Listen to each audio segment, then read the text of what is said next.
Hello again.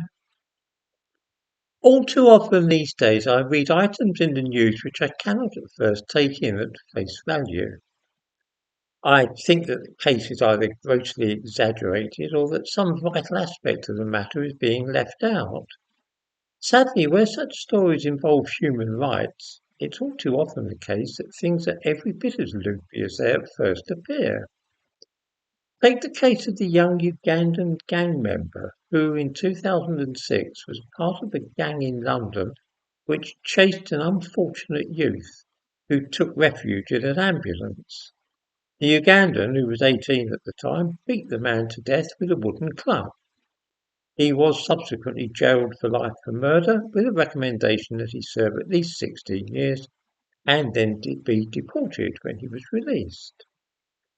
All very correct and proper. Here is a foreigner sent to prison for a brutal crime in Britain and recommended to be chucked out the country as soon as he leaves prison.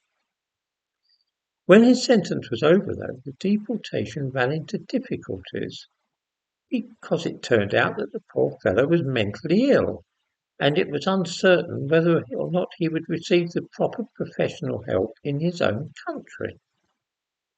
What's that you say? So what? Send him back to his own country anyway? An immigration judge has now allowed an appeal against deportation, although this foreign killer has no right to be in this country. It seems that he suffers from pervasive distrust and suspiciousness, making him preoccupied with grievances and grudges against those he believes have done him harm.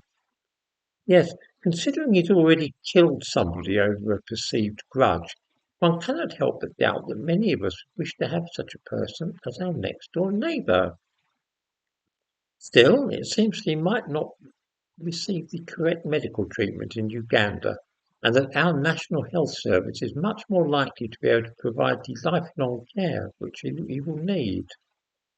Besides which, his mother lives here and he would miss her if he was sent back to Uganda. So we are lumbered with this dangerous killer for good and obliged to pay for his psychiatric care for the rest of his life. In the description to this video I give a link to this story, which has not been exaggerated in the slightest.